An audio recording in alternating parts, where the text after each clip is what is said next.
Hey, Niners faithful, what is going on? There's been so much noise around the team lately that it feels like every single day something new comes out of Santa Clara. The San Francisco 49ers are 4-2, but the vibe around the team right now is complicated.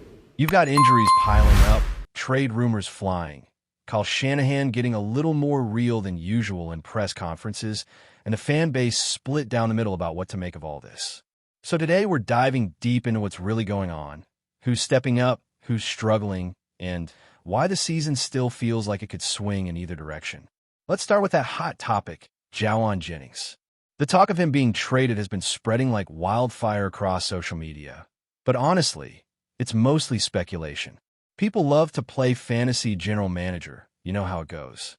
They look at another team that needs a receiver and has a pass rusher to spare, and suddenly everyone's like, hey, why don't the Niners just swap Jennings for a defensive end? Sounds simple on paper, but football doesn't work like that.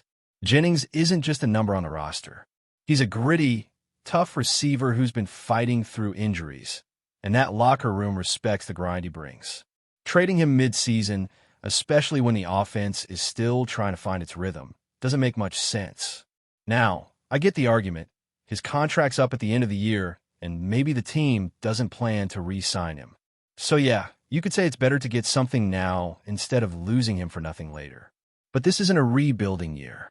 This is a team trying to win now, and you don't just give away a guy like that when you're still pushing for the playoffs.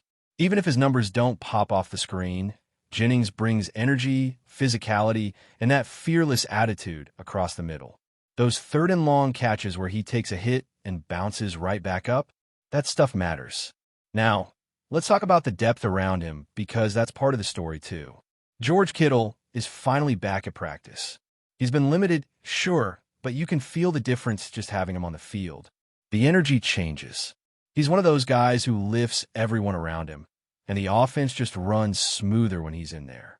Kendrick Bourne has been solid since returning, even if he's had a couple of mistakes here and there. He's adjusting to the system again, and for someone who jumped in midstream without training camp or off-season reps, he's handled it pretty well. You can tell Shanahan trusts him because he keeps getting looks. Demarcus Robinson's situation is interesting. He started slow, missed some time because of suspension, but now that he's back, you can see flashes of what he did with the Rams. He's getting back in rhythm, and if he finds that timing with whoever ends up under center, because let's be honest, that position has been a merry-go-round, he could be a real difference maker down the stretch. Then there's Brandon Ayuk, still working his way back. If all goes according to plan, he's just a couple of weeks out. When he returns, this wide receiver room could finally look like what we expected before the injuries hit. The biggest thing, though, isn't the talent, it's the chemistry. You can feel some frustration bubbling under the surface. Jennings has been banged up with multiple injuries, ankle, ribs, shoulder, and he's been playing through pain. That alone earns respect, but it also wears you down mentally. Add in the fact that Bourne comes in late, starts performing, and immediately gets a bunch of targets, and you can see why emotions might be running high. It's human nature. Every receiver wants the ball, especially one who's been grinding through injuries and waiting for a shot. The whole sideline incident with Shanahan? Look, these things happen. Football's emotional, tempers flare, and sometimes the frustration spills over. Shanahan's not losing sleep over it, and neither is Jennings. What matters is that the locker room stays united because this team has enough external challenges already. And from what we've seen, the leadership core, guys like Kittle, McCaffrey, and Trent Williams, are keeping everyone focused. Speaking of Shanahan, man, he's been blunt lately. You can tell he's not in a mood for fluff. In his latest pressers, his tone's been sharper, his answers shorter, and that usually means he's feeling the heat. One of the moments that stood out most was when he got asked about Sky Moore's decisions on punt returns. You could almost hear the frustration in his voice. When he said, "That's a no," that a big no, it wasn't just about one play. It was about discipline, about execution, about doing the small things right. The Niners can't afford mental mistakes like that, not with how tight the margins are right now. Then came the question about Isaac Guerendo being taken off kick return duties. Shanahan's answer said a lot between the lines. He mentioned wanting to give Brian Robinson Jr. a shot, saying it wasn't that Guerendo did anything particularly bad, just that nothing really stood out to keep him there. That's classic Shanahan. He doesn't sugarcoat. If you're not making an impact, he'll move on to the next man. And honestly, Robinson's been running well when he gets his chances. 4 yards per carry on limited touches is nothing to sneeze at. He's not getting the workload that McCaffrey gets. Obviously, nobody does, but when he's in, he's making things happen. Another interesting part of Shanahan's comments was how he talked about communication on defense. When asked who would wear the green dot, that's the player with the mic and the helmet who calls the plays, he didn't hesitate. Tatum Bethune. Period. No explanation, no hesitation. Just firm and final. That kind of answer tells you a lot. It means Shanahan's confident in Bethune's command of the defense, but it also means he's not looking to experiment mid-season. Winters might be talented, but Shanahan clearly wants stability with Fred Warner and Nick Bosa out. The defense can't afford confusion, not right now. And speaking of limited players, let's talk about Brock Purdy. Shanahan said Brock's more limited than Mac Jones at the moment, which raised a few eyebrows. But if you look at the footage from practice, Brock still looks sharp. He's throwing with zip, moving well, and most importantly, his mechanics look clean. George Kittle was out there too, jogging and loosening up, and even though he's still officially limited, the team clearly feeds off his presence. The energy in practice just feels different when he's there. The injury list is still long, though. Sky Moore's dealing with an ankle issue, Ricky Parrall's still sidelined, and both Christian McCaffrey and Trent Williams got vet rest days. Jordan Watkins was limited but taking punt returns, which is worth noting given the Moore situation. Brock and Mac were both limited. Dominic Pooney's still managing a knee issue that dates back to preseason, and Kevin Givens isn't fully back either. When Shanahan was asked about Jauan Jennings' injuries, he almost laughed, listing off ankle, rib, and shoulder like he was reading from a grocery list. That's how banged up this roster is. Guys are fighting through all kinds of pain just to stay on the field. And yet, reinforcements are coming. Shanahan lit up when talking about what Kittle brings back to the lineup. He said it straight, just having a blocker and playmaker of that caliber on every snap changes everything. It opens up the run game, it draws defenders, and it gives the quarterback another safety valve when things break down. But beyond that, Kittle's leadership matters. He's been here from the beginning of the Shanahan era, and when he's out there smiling and hyping everyone up, the whole sideline feeds off it. Nick Martin's name also came up, finally. He's been a healthy scratch for weeks, but now, with injuries hitting the linebacker group, Shanahan says he's got a shot to get on the field. And you can tell the coach respects his work ethic.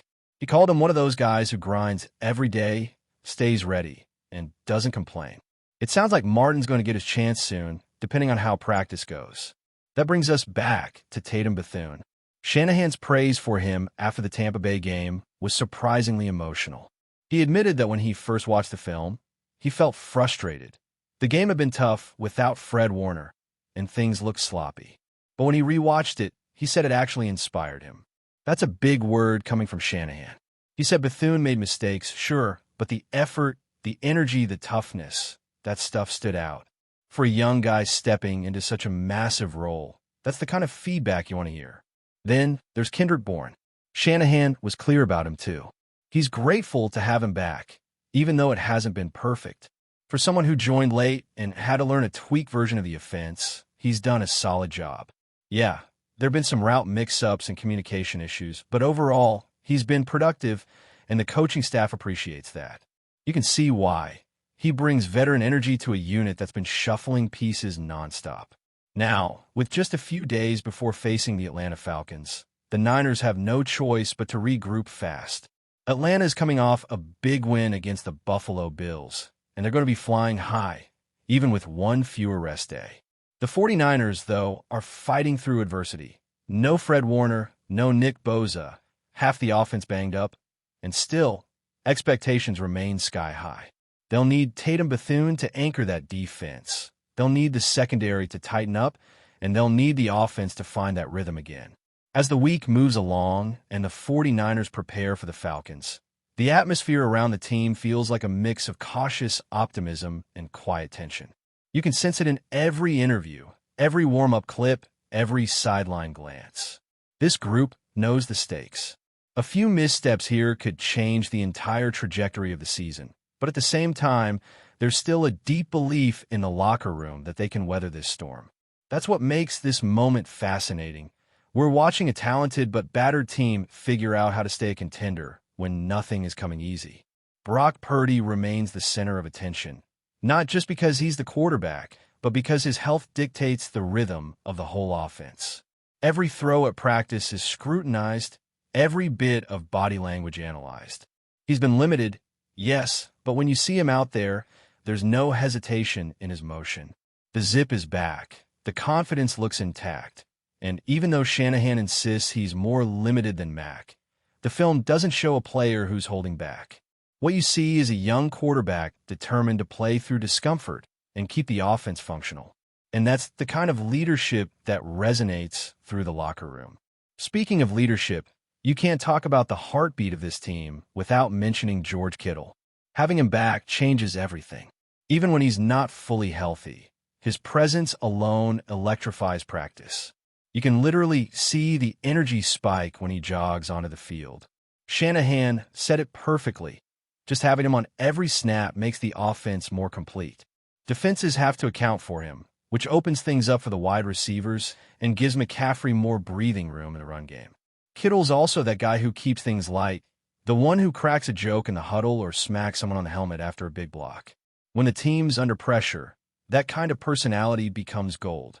Now, when it comes to the running game, things have felt a little uneven lately.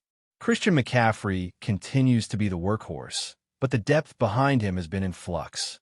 Brian Robinson Jr. is finally starting to carve out a role for himself, and Shanahan seems genuinely curious to see what he can do with more touches.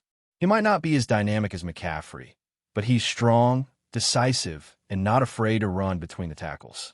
His 4 yards per carry average speaks for itself. The offense needs that kind of reliability, especially with so many injuries hitting the skill positions. It's not flashy, but it's efficient. And right now, efficiency might be exactly what this team needs. But before we dive in, don't forget to subscribe to 49ers Zone and hit the like button on this video. Your support helps us keep bringing you the latest updates on the San Francisco 49ers. And don't forget to share your thoughts on the news in the comments below.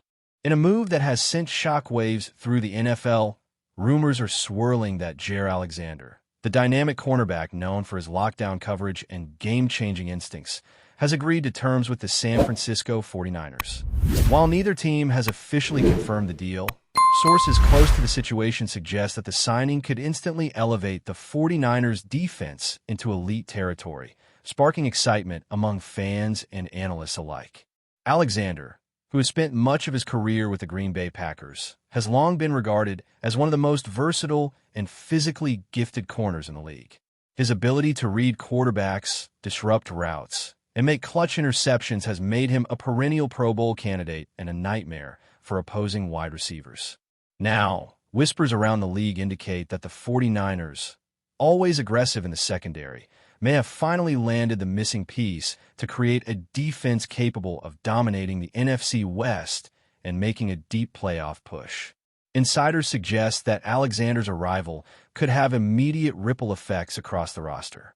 With his coverage skills, the 49ers might shift their defensive schemes, allowing for more aggressive blitz packages without sacrificing pass defense.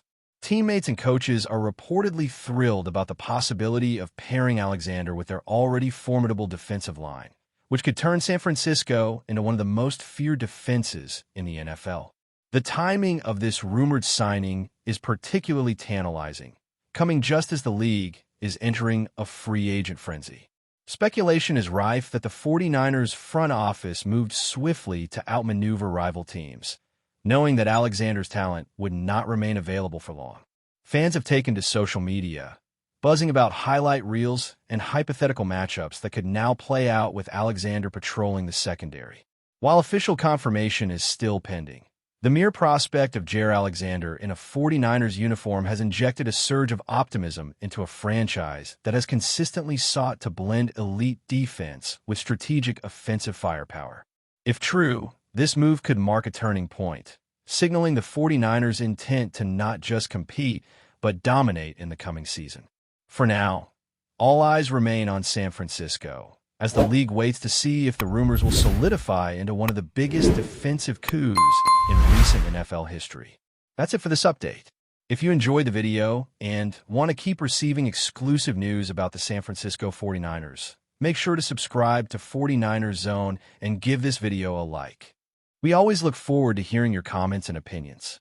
See you in the next video.